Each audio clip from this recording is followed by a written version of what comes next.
തിരികെടുത്ത് ഇല്ലില്ല നോക്കിയെടുത്താൽ മതി പയ്യെ വിട്ട് പോയാൽ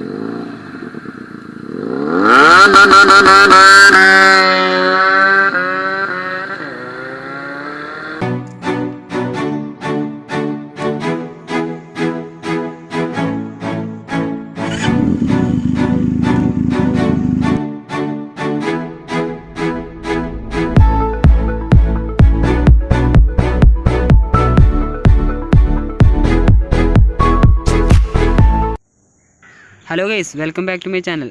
ഞാൻ വന്നിരിക്കുന്നത് വെച്ചാൽ Benelli TNT 300 റിവ്യൂ ആയിട്ടാണ്. അപ്പോൾ വീഡിയോ എല്ലാവരും ഫുള്ളായിട്ട് കാണാം. വീഡിയോ ഇഷ്ടപ്പെടുകയാണെങ്കിൽ എല്ലാവരും ലൈക്ക് ചെയ്യുക, ഷെയർ ചെയ്യുക, സബ്സ്ക്രൈബ് ചെയ്യുക. ബെല്ലൈക്കൻ ഞെക്കാൻ മറക്കണ്ട കേട്ടോ. 300cc സെഗ്മെൻറ്റിൽ അത്യാവശ്യം പവർഫുൾ ബൈക്ക് തന്നെ കേട്ടോ Benelli 300. എല്ലാവരും പറയുന്നത് പക്ഷേ വണ്ടിക്ക് പവറില്ല, സൗണ്ട് മാത്രമേ ഉള്ളൂ എന്ന് പറയണേ. അപ്പോൾ വണ്ടിയുടെ സത്യാവസ്ഥ എന്നിട്ടാണ് നമുക്ക് ഈ വീഡിയോയിൽ നോക്കാം. അപ്പോൾ എല്ലാവരും വീഡിയോ ഫുള്ളായിട്ട് കാണാം കേട്ടോ.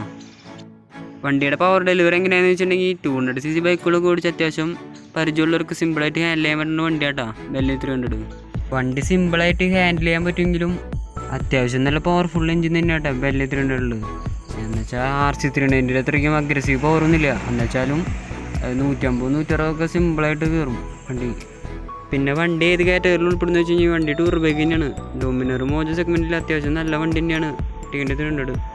പിന്നെ ഈ വണ്ടി എന്ന് പറയുന്നത് അത്യാവശ്യം മോഡിഫൈ ചെയ്ത ബൈക്കാട്ടോ. ടൈലാമ്പും സൈലൻസറൊന്നും സ്റ്റോക്ക് കണ്ടീഷനല്ല. പിന്നെ ഈ വണ്ടിയുടെ ഏറ്റവും വലിയ പ്രത്യേകത എന്ന് വെച്ചാൽ ടൂറർ ബൈക്ക് എന്ന നിലയിൽ വണ്ടിക്ക് അത്യാവശ്യം നല്ല പെർഫോമൻസ് ഉണ്ട്. അതുപോലെ തന്നെ വണ്ടിക്ക് ഹാൻഡിൽ വൈബ്രേഷൻ കാര്യങ്ങളൊക്കെ വളരെ കുറവാണ്. വണ്ടിയുടെ ഏകദേശം പ്രൈസ് എന്ന് പറയുന്നത് 3,90,000 അടുത്ത് തന്നെ ഉണ്ട്. അതിൽ ഓവർ പ്രൈസ് ആണോന്ന് വെച്ച് കഴിഞ്ഞാണെങ്കിൽ ഇത്തിരി പൈസ കൂടുതലാണ്. വില കുറച്ച് കൂടുതലായിരുന്നാലും ഈ സെഗ്മെൻറ്റിലെ ഡോമിനർ മോജായിട്ടൊന്നും കമ്പയർ ചെയ്യാൻ പറ്റില്ല. കാരണം എന്ന് വെച്ചിട്ടുണ്ടെങ്കിൽ വണ്ടിയുടെ വില 3,90,000 അടുത്തിന് വണ്ടിക്ക് തന്നെ ഉണ്ട്.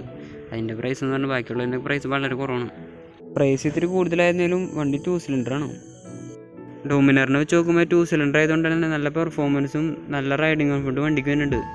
വണ്ടിക്ക് സൗണ്ട് മാത്രമുള്ള പവർ ഓവറാണെന്ന് ഒരുപാട് പേര് പറയുന്നുണ്ട്. വണ്ടിക്ക് ഏകദേശം 38 bhp അടുത്ത് പവർ ഉണ്ട്.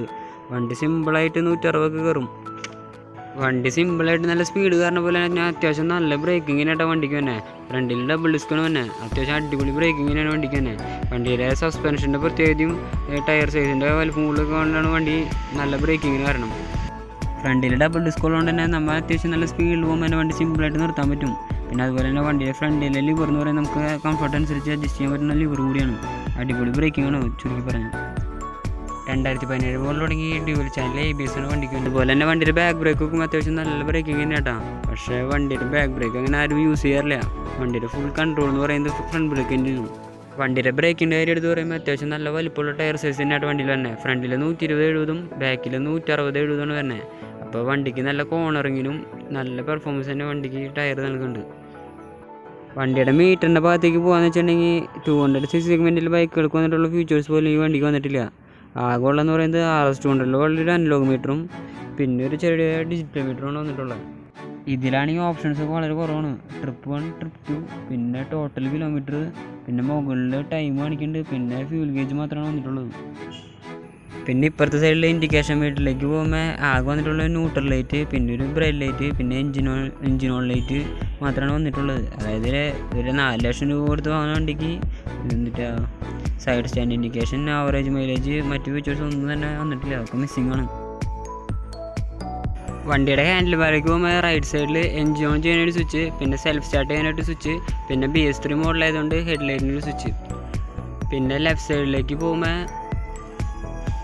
ഡിമ്മിനും ബ്രൈറ്റിനും ഒരു സ്വിച്ച് വന്നിട്ടുണ്ട്. പിന്നെ പാസ് സ്വിച്ച് വന്നിട്ടുണ്ട്. പിന്നെ ഹസാർഡ് ലൈറ്റിന് വേണ്ടിയിട്ടൊരു സ്വിച്ച് വന്നിട്ടുണ്ട്. പിന്നെ ഇൻഡിക്കേറ്റർ ലൈറ്റും അതിൻ്റെ സ്വിച്ച്, പിന്നെ ഹോൺ. വണ്ടിയുടെ ഏറ്റവും വലിയ പോരായ്മയായിട്ട് എനിക്ക് തോന്നിയെന്ന് പറയുന്നത് വണ്ടിയുടെ ഹെഡ് ലൈറ്റാണ്. കാരണം ഹലോജൻ ലൈറ്റാണ് വണ്ടിക്ക് തന്നെ. അതായത് 4 ലക്ഷം രൂപ പ്രൈസ് റേഞ്ചിൽ വരുമ്പോൾ ഇപ്പോൾ RC 390 ഡ്യൂക്ക് 390 അത്യാവശ്യം നല്ല ഹെഡ് ലൈറ്റിന് തന്നെ. പിന്നെ ഇപ്പോൾ 200cc ബൈക്കിലൊക്കെ തന്നെ അത്യാവശ്യം LED ഹെഡ് ലൈറ്റിന് തന്നെ. അപ്പോൾ ഇത് ഹലോജൻ ലൈറ്റ് ആകുമ്പോൾ ട്രിപ്പൊക്കെ പോകുമ്പോൾ നമുക്ക് ബുദ്ധിമുട്ടായിട്ട് തോന്നും. പക്ഷേ ഒരു ആഫ്റ്റർ മാർക്കറ്റ് ലൈറ്റ് മേടിച്ച് വയ്ക്കുകയാണെങ്കിൽ ട്രിപ്പ് പോകുമ്പോൾ വലിയ പ്രശ്നം ഉണ്ടാവില്ല. എന്നാലും ഇത്ര പ്രൈസ് റേഞ്ചിലുള്ള വണ്ടിക്ക് അത് ഇത്തിരി മോശം തന്നെയാണ്. വണ്ടിയുടെ ഫ്രണ്ടിൽ നിന്നുള്ള ലുക്ക് നോക്കുമ്പോൾ അത്യാവശ്യം നല്ല ലുക്ക് തന്നെ ഉണ്ട് കേട്ടോ. പിന്നെ ഡിമ്മിനും ബ്രൈറ്റിനും സെപ്പറേറ്റ് ലൈറ്റാണ് തന്നെ. മുകളിലത്തെന്ന് പറയുന്നത് ബ്രൈറ്റും അടിയത്തെന്ന് പറയുന്നത് ഡിമ്മാണ്. പിന്നെ എന്താണെന്ന് വെച്ചാൽ തലയിരിഞ്ഞ സസ്പെൻഷൻ ആയതുകൊണ്ട് തന്നെ ഫ്രണ്ടിലെ സസ്പെൻഷൻ കംപ്ലയിൻറ്റ് വരാനായിട്ട് ചാൻസ് കൂടുതലാണ്. കാരണം നമ്മുടെ അവിടുത്തെ റോഡിൻ്റെ അവസ്ഥ നമുക്കറിയാലോ. അതുകൊണ്ട് തന്നെ ഒരു കംപ്ലയിൻറ്റ് വരാൻ ചാൻസ് കൂടുതലുണ്ട്. വണ്ടിയുടെ സസ്പെൻഷൻ്റെ കാര്യത്തിലേക്ക് നോക്കുകയാണെങ്കിൽ KTM ബൈക്കുകൾക്ക് വന്ന പോലത്തെ തലയിരിഞ്ഞിട്ടുള്ള ഹാർഡായിട്ടുള്ള സസ്പെൻഷനാണ് തന്നെ. ഹാർഡായതുകൊണ്ട് തന്നെ നല്ല കോർണറിങ്ങിനും ബ്രേക്കിങ്ങിനൊക്കെ നല്ല പെർഫോമൻസ് സസ്പെൻഷൻ കാഴ്ചയ്ക്കുണ്ട്. അത്യാവശ്യം നല്ല ഗട്ടറിലൊക്കെ ചാടുമ്പോൾ ഒന്നും അറിയണില്ല. നല്ല പെർഫോമൻസ് ഉള്ള സസ്പെൻഷൻ തന്നെയാണ് ഈ സെഗ്മെൻറ്റിൽ. ബാക്കിലെ സസ്പെൻഷൻ എന്ന് പറയുന്നത് ഓപ്പോസിറ്റ് മോണോഷോക്കാണ്. അതായത് നമ്മുടെ സൂപ്പർ ബൈക്കുകളിലൊക്കെ വന്നുകൊണ്ടിരിക്കുന്ന മോണോഷോക്കാണത്. അതിപ്പോൾ നിഞ്ച 650 തന്നെ വന്നിരിക്കുന്നത്. പിന്നെ ഇതിൻ്റെ പൊസിഷൻ എന്ന് പറഞ്ഞാൽ സെൻറ്ററിലായിട്ടല്ല, ഇത് റൈറ്റ് സൈഡിലായിട്ടാണ്. അതായത് വണ്ടിയുടെ റൈറ്റ് സൈഡിലായിട്ടാണ് സസ്പെൻഷൻ കാണുന്നത്. അത്യാവശ്യം നല്ല സൂപ്പർ ബൈക്കിൻ്റെ ലുക്കുള്ള പ്രീമിയം ലുക്കുള്ള സസ്പെൻഷൻ തന്നെയാട്ടോ വണ്ടിക്ക് വന്നിരിക്കുന്നത്. നല്ല ലുക്ക് വണ്ടിക്ക് തോന്നിക്കേണ്ടതിന്. പറയാൻ വിട്ടൊരു കാര്യമുണ്ട്, വണ്ടിയുടെ റൈഡിങ് പൊസിഷൻ. അതായത് വണ്ടിയുടെ സീറ്റിംഗ് പൊസിഷനും വെച്ചിട്ടുണ്ടെങ്കിൽ എൻ്റെ ഹൈറ്റ് എന്ന് പറയുന്നത് 5.6 ആണ്. എനിക്ക് 2 കാലും സിമ്പിളായിട്ട് ഫുള്ളായിട്ട് കുത്തി നിൽക്കാൻ പറ്റുന്നുണ്ട്. പിന്നെ അതുപോലെ തന്നെ എനിക്ക് വണ്ടിയിൽ ഇരുന്നപ്പോൾ FC V3 അതായത് പുതിയ മോഡൽ FC3 ഇരിക്കുന്ന പോലെ തോന്നിയത്. അത്രയ്ക്കും കംഫർട്ടായ രീതിയിലാണ് വണ്ടിയുടെ സീറ്റിംഗ് പൊസിഷൻ. പിന്നെ RC3 അത്ര അഗ്രസീവ് ഓരോന്നില്ലാത്തതുകൊണ്ട് ബാക്കിലേക്ക് നാളെ തെറിച്ച് പോകണം അങ്ങനത്തെ ഫീലൊന്നും ഇല്ലാട്ടെ ഈ വണ്ടിക്ക്. നല്ല റൈഡിങ് പൊസിഷൻ തന്നെയാണ് ഈ വണ്ടിക്ക്. എന്ന് വെച്ചാൽ ലോങ്ങൊക്കെ പോയാലും അടിപൊളിയായിട്ട് വലിയ പ്രശ്നങ്ങളൊന്നും ഇല്ലാണ്ട് നമുക്ക് പോകാൻ പറ്റും. നല്ല റൈഡിങ് വണ്ടി തന്നെയാണിത്. വണ്ടിയുടെ ഫ്രണ്ട് സീറ്റായാലും ബാക്ക് സീറ്റായാലും അത്യാവശ്യം നല്ല രീതിയിലുള്ള കംഫർട്ട് തന്നെ ഉണ്ട്. സീറ്റ് നല്ല രീതിയിലുള്ള കുഷൻഡ് സീറ്റ് തന്നെയാണ്. ലോങ്ങൊക്കെ പോകാൻ വളരെ നല്ലതാണ്. ബാക്ക് സീറ്റായാലും ബാക്കിലേക്ക് നാൾക്ക് പില്ലിനൊന്നും ഒരു പ്രശ്നം ഉണ്ടാവില്ല. ഇനിയിപ്പോൾ വണ്ടി ഓടിച്ചുകൊണ്ട് വണ്ടിയുടെ ബാക്കി ഡീറ്റെയിൽസൊക്കെ പറയാം.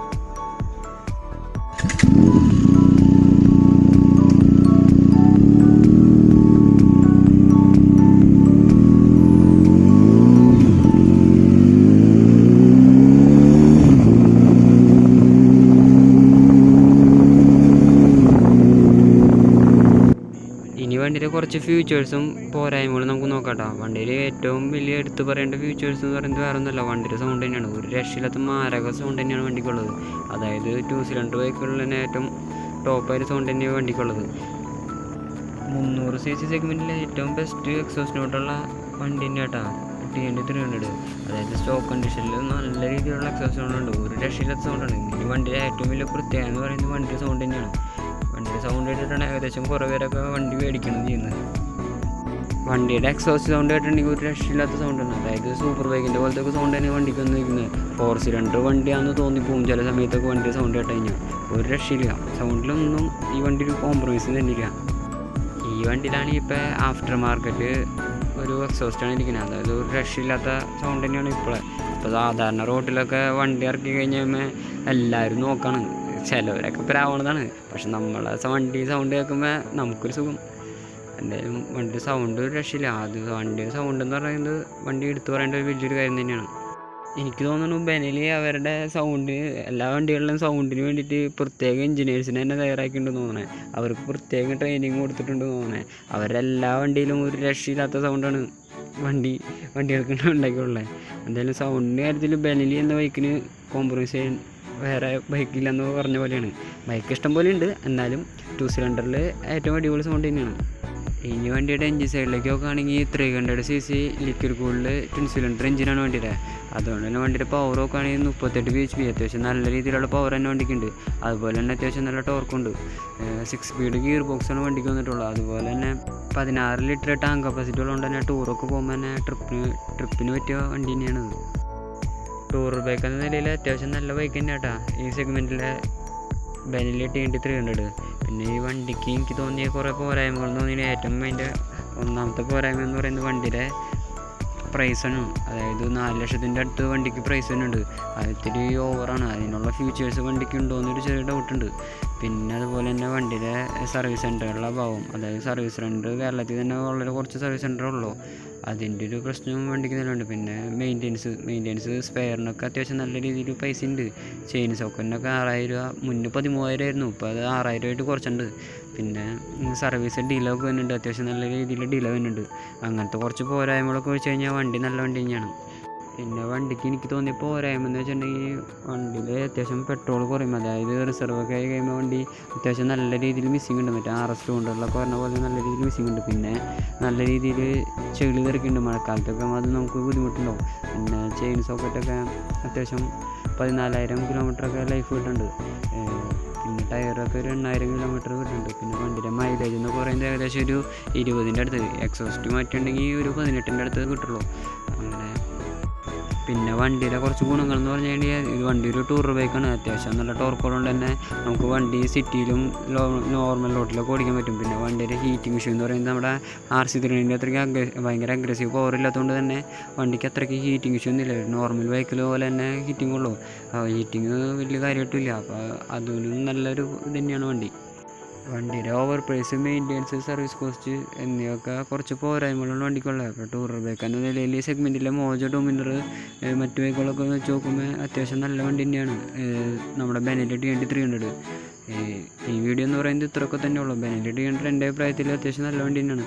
വണ്ടിയുടെ സൗണ്ടാണ് ഏറ്റവും വലിയ പ്രത്യേകത എന്ന് എല്ലാവരും പറയുന്നത്. അത് ശരിയാണ്. വണ്ടിയുടെ സൗണ്ട് ഒരു രക്ഷാതമായ സൗണ്ട്. അപ്പോൾ ഈ വീഡിയോ എന്ന് പറയുന്നത് ഇത്രയൊക്കെ തന്നെ ഉള്ളൂ. Benelli TNT 300 എന്ന ബൈക്ക് ടൂറർ ബൈക്ക് എന്ന നിലയിൽ അത്യാവശ്യം നല്ല പെർഫോമൻസ് ഉള്ള നല്ല വണ്ടി തന്നെയാണ്. കുറച്ച് പോരായ്മകൾ വെച്ച് കഴിഞ്ഞാൽ അത്യാവശ്യം നല്ല ബൈക്ക് തന്നെയാണ് Benelli TNT 300. സൗണ്ടായാലും മറ്റ് ഫീച്ചേഴ്സ് ആയാലും ടൂറിങ്ങിനാണെങ്കിൽ ഈ വണ്ടി പക്കയാണ്. ഒരു രക്ഷയില്ലാത്ത പെർഫോമൻസിന് വേണ്ടി ആവശ്യമില്ല. അപ്പോൾ ഈ വീഡിയോ നിങ്ങൾക്ക് ഇഷ്ടമായെങ്കിൽ നിങ്ങൾ എൻ്റെ ചാനൽ സബ്സ്ക്രൈബ് ചെയ്യാൻ മറക്കരുത്. സബ്സ്ക്രൈബ് ചെയ്യുക, ലൈക്ക് ചെയ്യുക, ഷെയർ ചെയ്യുക.